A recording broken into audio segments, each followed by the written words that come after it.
Ayan po, magandang araw po o magandang umaga po sa inyong lahat. At welcome again po sa JLat Vlog. At ayun po, for today's episode po natin, andito po tayo ngayon sa bayan po ng Guimba, Nueva Ecija.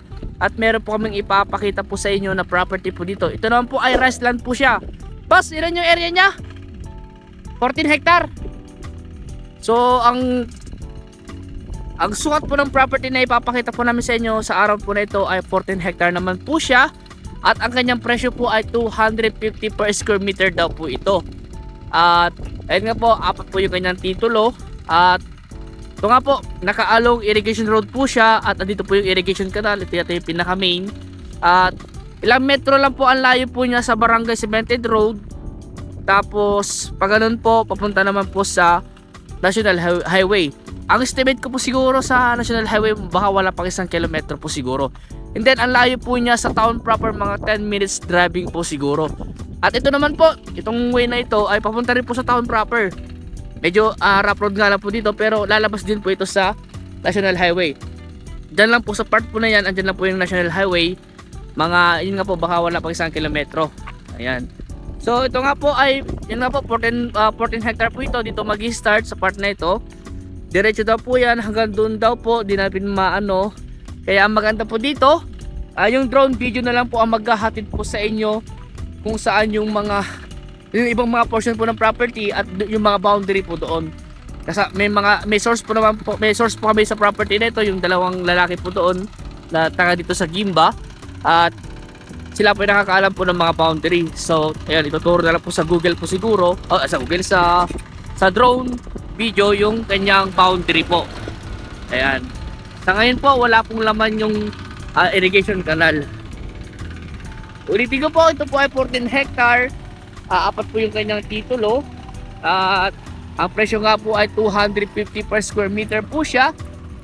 At nasa 10 minutes driving po mula papunta po sa town proper. Mula dito sa property papunta po sa town proper. Ang layo po niya sa Manila, siguro mga 2.5 hours po ang biyahe. Ayan po. At sa T-Plex po, T-Plex Victoria o T-Plex Pura, yung po kasi yung dalawang exit po na pwede yung pag-exit kung galing po kayo ng Baguio, Maynila, Pampanga, Bulacan. Yung po yung dalawang exit na pwede yung mag-exit kung sakali. Kung galing naman po kayo ng Baguio, pwede na kayo mag-exit ng Pura. Pero pag galing naman po kayo ng Maynila, pwede na kayo mag-exit po ng Victoria exit po sa T-Plex. Ayan po. Sa Baguio siguro mga 1.5 hour lang yung driving, o baka wala pa.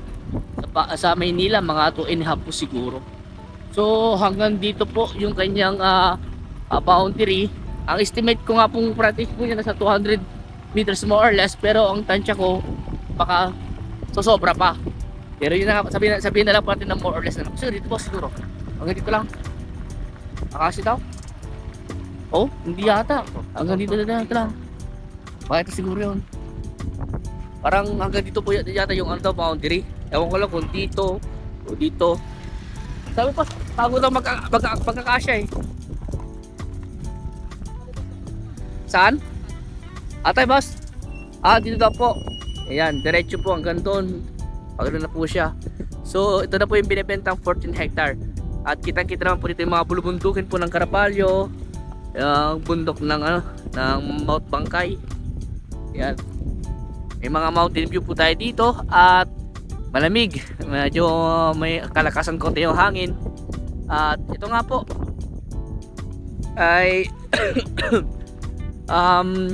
rice land po siya. Rice land po ito na talagang po ito. Pwede pong first cropping hanggang third cropping po pwede po siya. Kasi meron naman pong irrigation canal at nakaalong irrigation road naman po siya, kaya hindi po problema yung access road kung sakasakali po. Kaya sa mga client po namin dyan, o mga buyer po na naghahanap ng ganito na pwedeng farming, ayan, sa mahilig po sa farming pala, sorry, ayan, ito na po yung hinahanap nyo. Kung gusto nyo pang i-develop, kung ano yung gusto nyo gawin po dito, pwede naman po. Ewan ko lang kung pwede ng poultry o piggery, dahil nga po malapit po siya sa kabahayan at malapit po sa highway. Ayan po. So sabi naman po sa amin, ayon po sa source po namin sa property po na ito, ang sabi po sa amin, sasakutin daw po ni seller yung capital gain tax po niya at yung kanyang amilyar daw po kung sakaling hindi daw po bayad yung kanyang amilyar. At si buyer naman po sasagutin niya yung kanyang transfer of title naman po, tsaka deed of sale.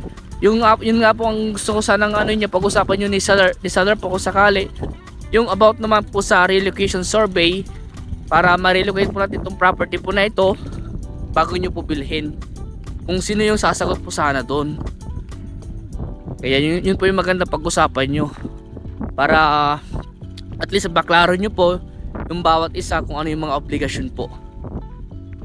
Ayan. Sa mga dokumento naman po na kakailanganin, dito naman po yung mga ahente po na tutulong sa inyo sa pagre-request po ng mga dokumento, kagaya po ng certificate dito yung certified true copy. Ayan po, nakukuhanin po natin sa registry of deeds. So ito pong property nito ay located po dito sa bayan po ng Gimba, Nueva Ecija. So ang registry of deeds po nito ay sa Talavera, Nueva Ecija po. Actually isang lang yung pagitan, and then Talavera na po siya sa registry of deeds na po. Ayan. Flat terrain po siya, patag po yung property at hindi po ito binabaha, flood free po ito. At madami kayo pwedeng gawin dito. Pwede nyo gawing subdivision kung gusto nyo po, dahil malapit-lapit naman po siya sa bayan, or magtanim ng palay, or tanim po ng mga gulay, or tanim po ng mga fruit bearing. Pwede naman po. Kung gusto nyo pabakuran po ito, nangunguntata rin po kami ng pagbabakod. Sa paglilinis naman po, wala naman tayong lilinisan dahil malinis naman po yung property. Sa ngayon po ay second crop na po sila. Second crop na po ito. At sa ngayon po kasi wala pa naman yung tubig, yung irrigation canal. Panoorin nyo po yung kanyang drone video para makita nyo po yung kabuuan ng property. Ulitin ko po, 14 hectare po ito. Ang presyo po niya ay 250 per square meter. 4 yung kanyang titulo.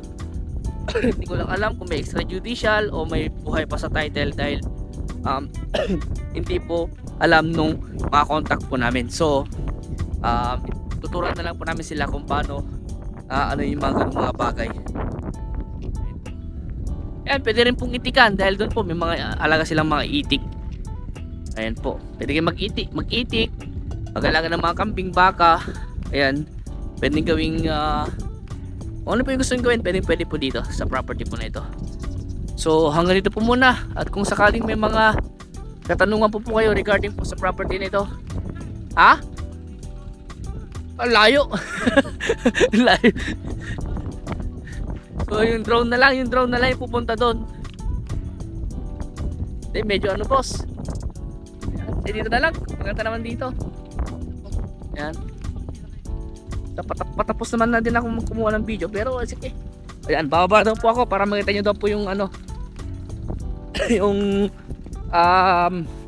view po nung harap ng property kung andito kayo sa Pilapil o sa bukid.